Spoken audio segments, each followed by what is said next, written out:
जय राम जय जय राम।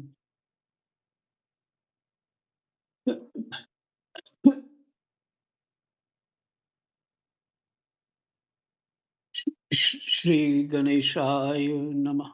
श्री सीतारामाभ्यां नमः। श्री हनुमते नमः। श्री उमापते नमः। श्री गुरुवे नमः। सब संतन की जय जय। जय जय सीताराम। राधे श्याम।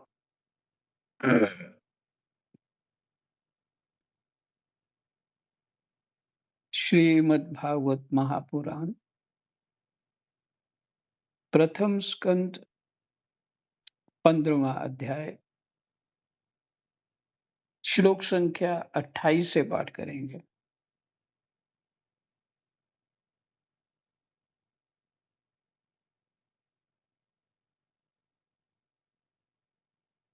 पीछे जो पाठ सुना उसमें जो अपशकुन हो रहे थे युधिष्ठिर को, उससे वो बड़े शंकालु हो गए थे कि कुछ अनहोनी ना हो जाए।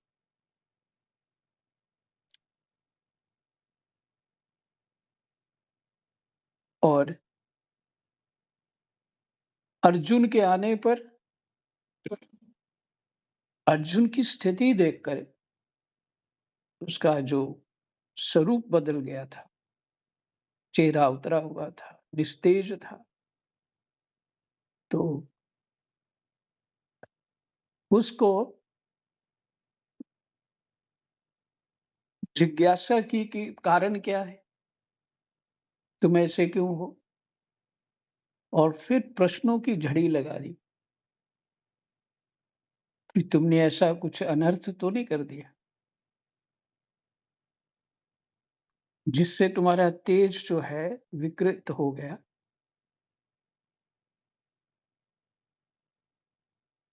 और फिर उसके बाद भगवान जो है कैसे धाम को चले गए और यदुवंश का कैसे नाश हुआ, आपस में ही लड़ा दिया।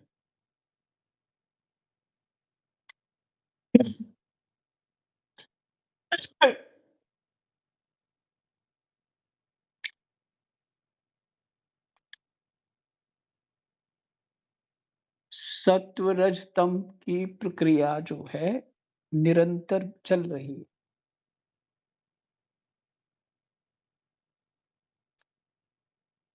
एक तो क्रिएशन करने वाले, एक पालना करने वाले, एक जो है संहार करने वाले।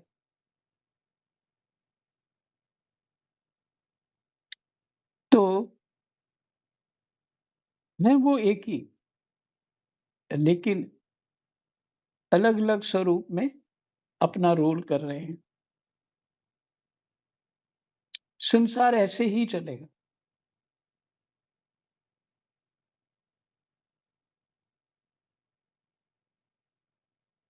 समय, इस जगत में समय ही बलवान है।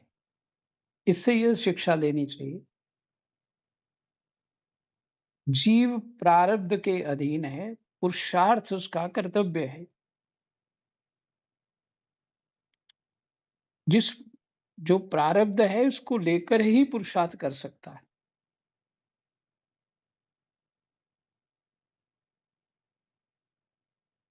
यदि बलि महाराज जो है उनके ऊपर भी एक संकट आ गया, वो गधा बन गए, तो और जो हम सब छोटे मोटे चींटी के बराबर हैं, उनके साथ कोई अनहोनी घटना या अपमान कुछ भी हो जाए, उसका क्या महत्व है।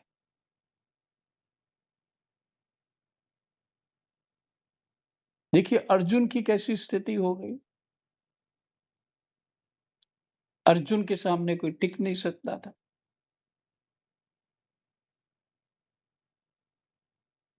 गोपों ने ही रास्ते में अर्जुन से वो भगवान की रानियों को छीन लिया।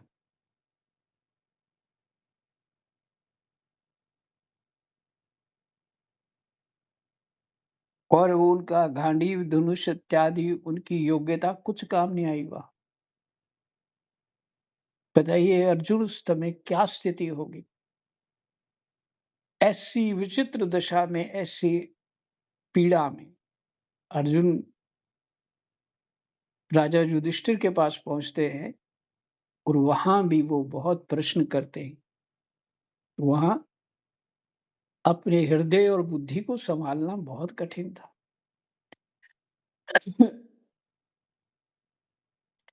फिर भी अर्जुन ने अपने आप को सँभाल के ये सब बताया। कल के पाठ में आपने ये सुना।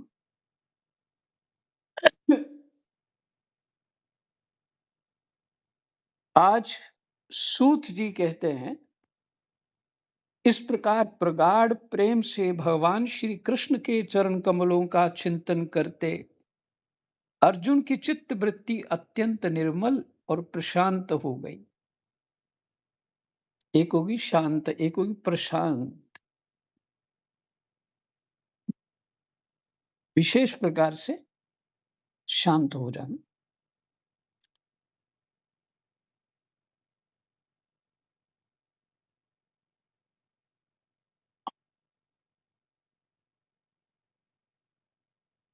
देखिए यहाँ अगर जीवन में किसी का संग सज्जन का किया हो ना, तो उसकी स्मृतियां संग में रहती हैं। और जब उससे वियोग होता है तो उसकी स्मृतियां आती। बस यही जीव का पुरुषार्थ है कि सज्जनों का संग किया जाए। अगर दुष्टों का संग करेंगे तो फिर दुष्ट ही याद आएंगे और फिर उन्हीं के तर्क वितर्क बुद्धि में चलता रहेगा। उनकी चित्तवृत्ति कि मेरे साथ अन्याय हुआ, ये हुआ, वो हुआ, इस तरह से चलते रहेंगे। लेकिन जो ज्ञानी विज्ञानी हैं, जो सत्संग सुनते हैं, उनके चित्त में ये सब चीजें नहीं रहती। जो हुआ अच्छा हुआ, मैं फ्री हो गया, अब मैं ठीक हूँ। क्योंकि कुछ कुछ ऐसा किसी के साथ नहीं हो रहा जो कोई अपनी तरफ से दे रहा हो। ये प्रारब्ध हमारा ही होता है। जो कुछ हो रहा है वो हमारा ही किया हुआ है। हम ही लाभ या अथवा हानि ले रहे हैं उसकी। दूसरा कोई नहीं है बीच में। कर्म की सुरक्षा में हम लोग हैं। कर्म जो है उसकी सुरक्षा में हम लोग हैं।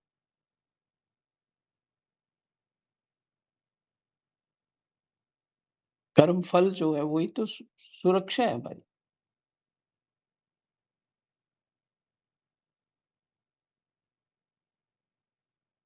तो अर्जुन को भगवान की याद आ रही थी।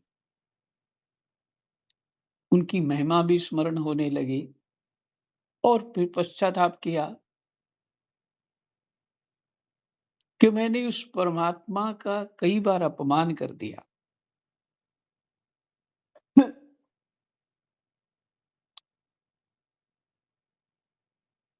पर मुझे ऐसा लगता है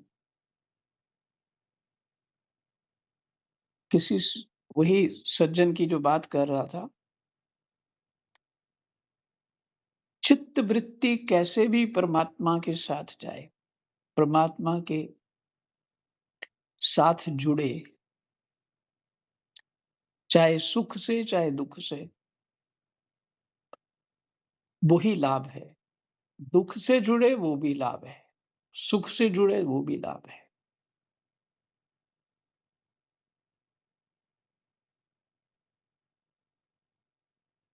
जीवन में सज्जनों की प्राप्ति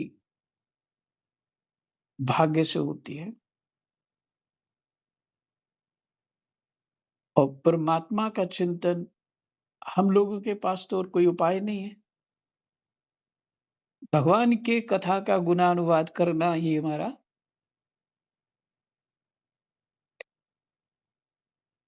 एक साधन है, एक उपाय है और कुछ नहीं। कलयुग में कुछ और हो ही नहीं सकता। नाम जप ही श्रेष्ठ माना है और भगवान के गुणानुवाद से ही नाम जप पे भी श्रद्धा बनती है, भगवान के चरणों में प्रेम होता है।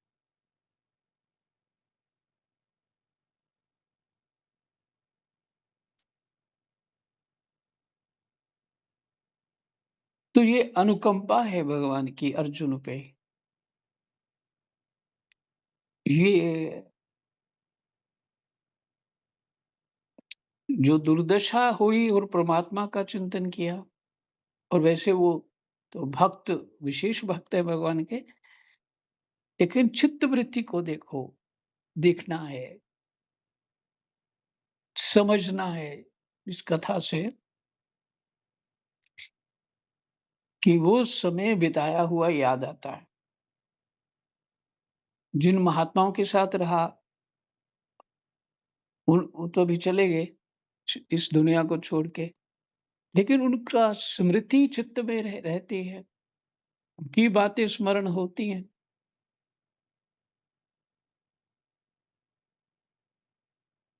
जगत में ऐसा होता ही है, जो अच्छा व्यवहार होता है उसकी भी स्मृति रहती है और जिसका बुरा जो व्यवहार होता है उसकी भी स्मृति रहती है।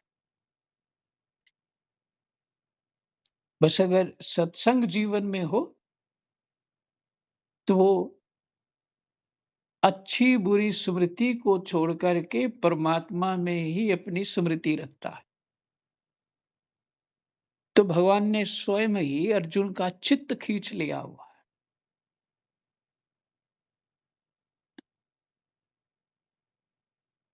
इन पांडवों का चित्त कुंती माता और द्रौपदी इत्यादि इन सब का चित्त अपनी ओर भगवान ने खींच रखा। भक्त को नहीं छोड़ते भगवान।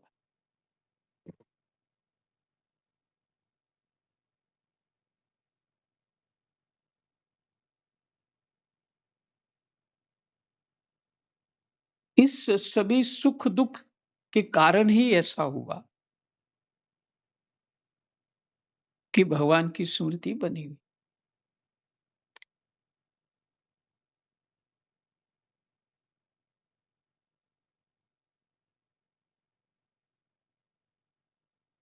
इस प्रकार प्रगाढ़ प्रेम से भगवान श्री कृष्ण के चरण कमलों का चिंतन करते करते अर्जुन की चित्त वृत्ति अत्यंत निर्मल और प्रशांत हो गई। जगत में कितना भी कुछ आप बुद्धि चला लो, कुछ भी कर लो, बुद्धि हमारी शांत और निर्मल नहीं हो सकती। केवल एक ही उपाय है, सत्संग, शास्त्र, सज्जनों का संग, और कोई उपाय नहीं। उनकी प्रेममयी भक्ति भगवान श्री कृष्ण के चरण कमलों के अहर्निश चिंतन से अत्यंत बढ़ गई। अहर्निश तो होना ही था।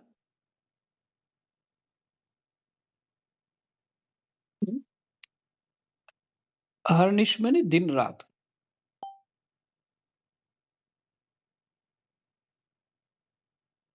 भक्ति के वे भक्ति के वेग ने उनके हृदय को मथ कर उसमें से सारे विकारों को बाहर निकाल दिया। भगवान ने अपना वियोग दे दिया ना। ये जो वियोग दिया यही कृपा है परमात्मा की।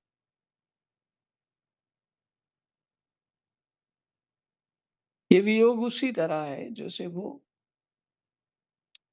कृपा बंसी डोर, गोस्वामी जी कहते हैं, अपने चरण रूपी वो बंसी जो है उसमें अब प्रेम रूपी चारा लगा देना प्रभु। तो उस चारा को खाने के लिए मैं आऊंगा या आऊंगी, तो वो अंकुश में, उस बंसी में मेरा वो गले में फँस जाएगी और आप बाहर खींच लेना।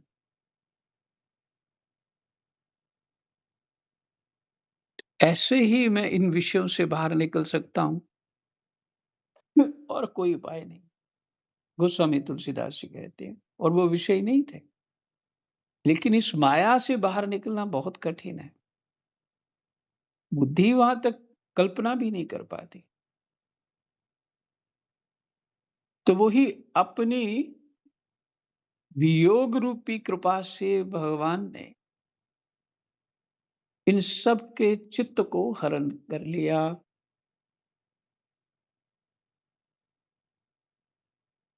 अब बताइए, ये घटना सुखद है कि दुखद है? चिंतनशील के लिए, ज्ञानी के लिए सुखद घटना ऐसा होना।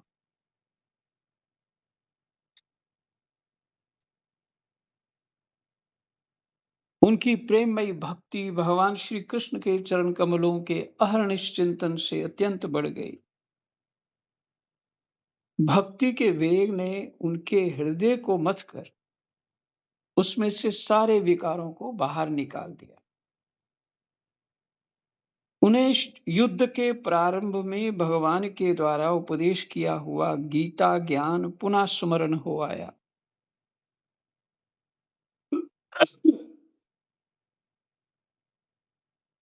और यही गीता ज्ञान के लिए अर्जुन ने एक बार फिर से कहा था। जो युद्ध में सुनाया था वो मुझे बहुत अच्छा लगा। वो विस्मृत हो गया इस संसार के कार्यक्रमों में। तो कृपा करके फिर सुना दीजिए। भगवान बोले, ना मैं इस उस स्थिति में हूं अर्जुन, और ना तुम उस स्थिति में हो अभी।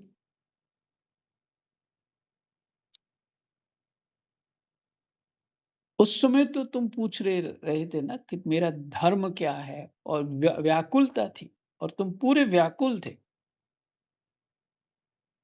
और रो पड़े थे, उदास हो गए थे, रथ के पीछे भाग में जाके बैठ गए थे। भगवान कहते उस समय मैं एकाग्र चित्त था, तो मैंने सुना दिया। अब मेरी स्थिति भी वैसी नहीं है और तुम्हारी भी वैसी नहीं है, तो फिर कभी देखेंगे। अभी भगवान के वियोग में वो गीता ज्ञान अभी फिर पुनः स्मरण हो आया। ये कृपा जिसकी काल के व्यवधान और कर्मों के विस्तार के कारण प्रमादवश कुछ दिनों के लिए विस्मृति हो गई थी। ज्ञान की विस्मृति हो तो ये प्रमाद है ही। भगवान का भजन ना हो, किसी भी अवस्था में हो, उस सब प्रमाद में गिना जाता है।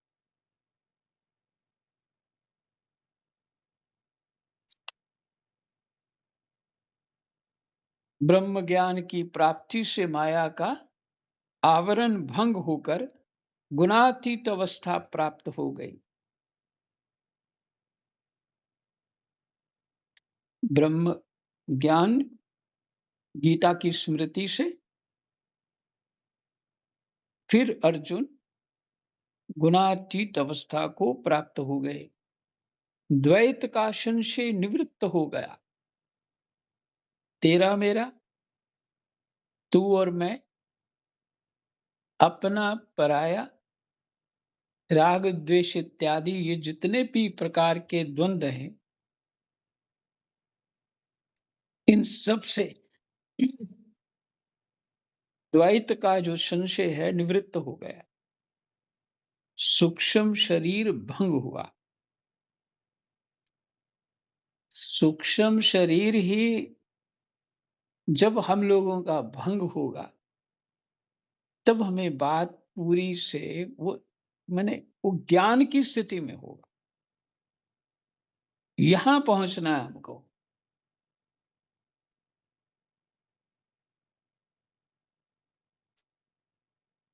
वे शोक एवं जन्म मृत्यु के चक्र से सर्वथा मुक्त हो गए। ये सूत जी सुना रहे हैं शौनक आदि ऋषियों को।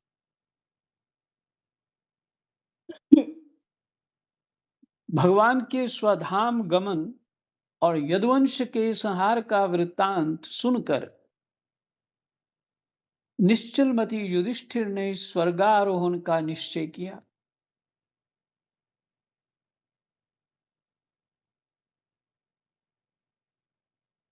युधिष्ठिर भी जो है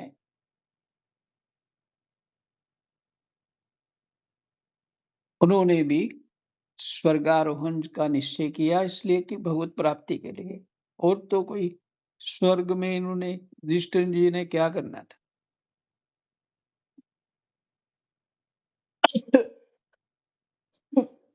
वो राजा होकर भी वैरागी जैसा जीवन व्यतीत किया, इसलिए वो राजऋषि कहलाते हैं।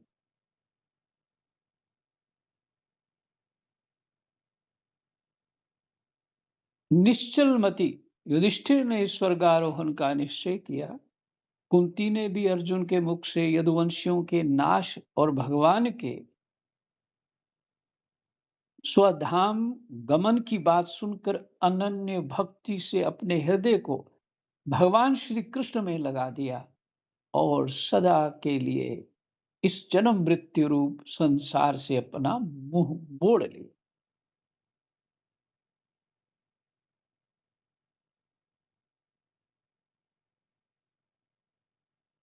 श्री कृष्ण में लगा दिया और सदा के लिए इस जन्म मृत्यु रूप संसार से अपना मुंह मोड़ लिया। यह कृपा बंशी डोर।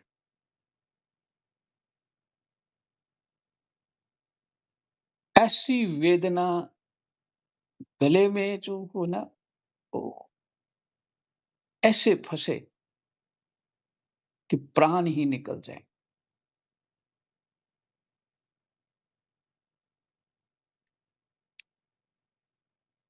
एक महात्मा बता रहे थे कि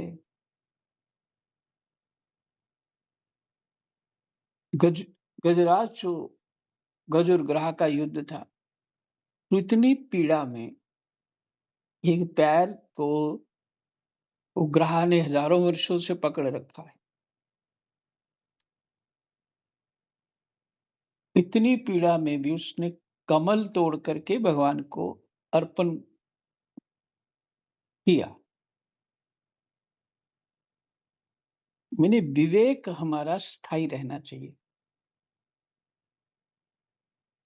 पीड़ाओं में, सुख दुख में विस्मृत होना वो उचित नहीं।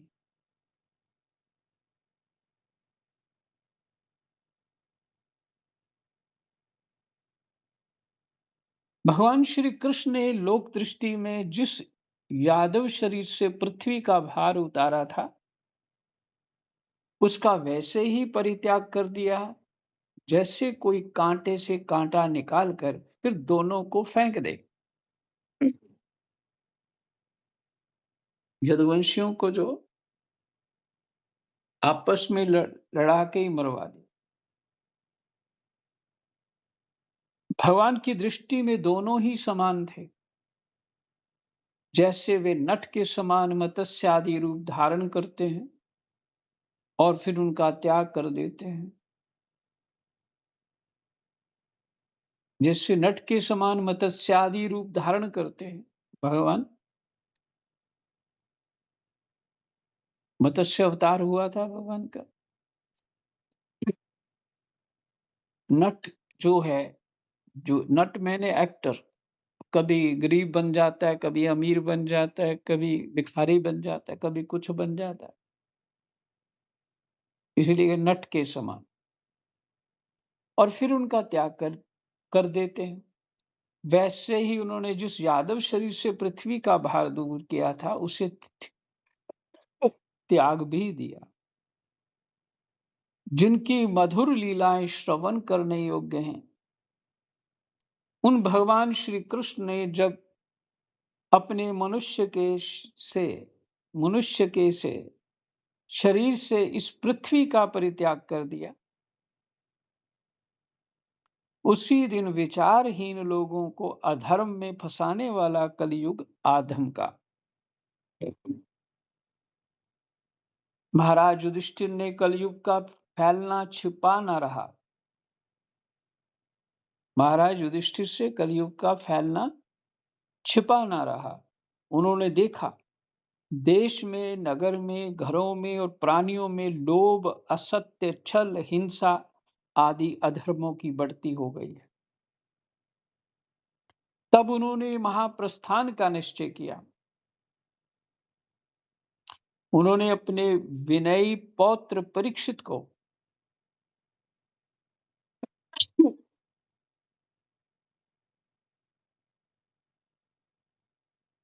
जो गुणों में उन्हीं के समान थे, समुद्र से घिरी हुई पृथ्वी के सम्राट पद पर हस्तिनापुर में अभिषिक्त किया। उन्होंने मथुरा में शूरसेनाधिपति के रूप में अनिरुद्ध के पुत्र वज्र का अभिषेक किया।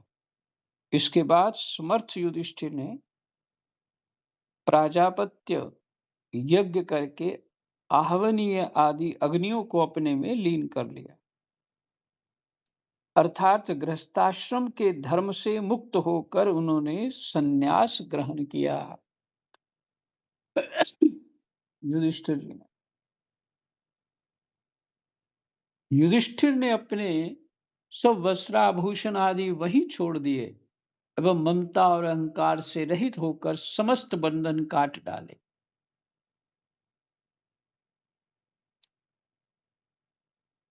धर्मराज धर्म में ही लगे हुए थे ना, राजा होकर भी।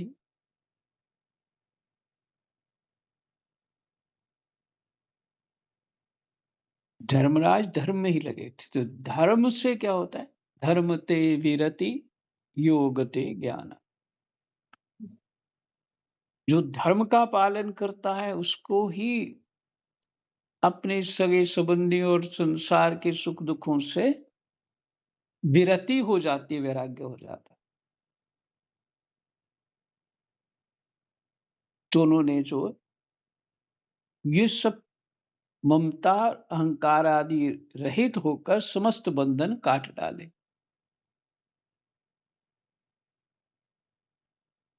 उन्होंने दृढ़ भावना से वाणी को मन में, मन को प्राण में, प्राण को अपान में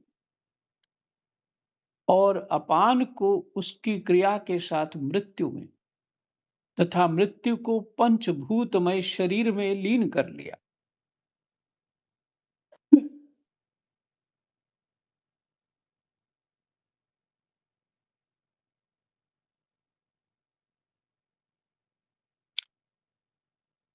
इस प्रकार शरीर को मृत्यु रूप अनुभव करके उन्होंने इसे त्रिगुण में मिला दिया। त्रिगुण को मूल प्रकृति में और सर्व कारण रूपा प्रकृति को आत्मा में और आत्मा को विनाशी ब्रह्म में विलीन कर दिया। उन्हें यह अनुभव होने लगा कि यह संपूर्ण दृश्य प्रपंच ब्रह्म स्वरूप है। अब प्रकृति को ही परमात्मा में लीन कर दिया तो पीछे क्या बचा? परमात्मा ही। यहां तक पहुंचना है, सबको पहुंचना।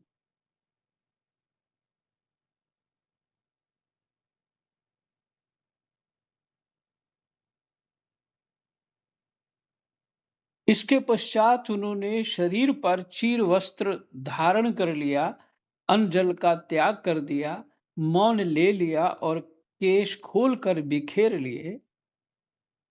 वे अपने रूप को ऐसा दिखाने लगे जैसे कोई जड़ उन्मत्त या पिशाच हो। फिर वे बिना किसी की बाट देखे तथा बहरे की तरह बिना किसी की बात सुने घर से निकल पड़े, हृदय में उस पर ब्रह्म का ध्यान करते हुए जिसको प्राप्त करके फिर लौटना नहीं होता। उन्होंने उत्तर दिशा की यात्रा की, जिस और पहले बड़े बड़े महात्मा जन जा चुके। यही विश्राम। जय जय सीताराम, राधे श्याम। उत्तर दिशा ये उत्तराखंड, बद्रीनाथ होते हुए स्वर्गारोहणी वो है। और सतोपंथ के ऊपर स्वर्गारोहणी, उधर से वो आगे बढ़े थे। उससे पहले सभी अपना धीरे धीरे सभी शरीर छोड़ते गए रास्ते में। तो आगे युधिष्ठिर ही गए। कृष्णाय वासुदेवाय हरे परमात्मने प्रणतः क्लेशनाशाय गोविन्दाय नमो नमः।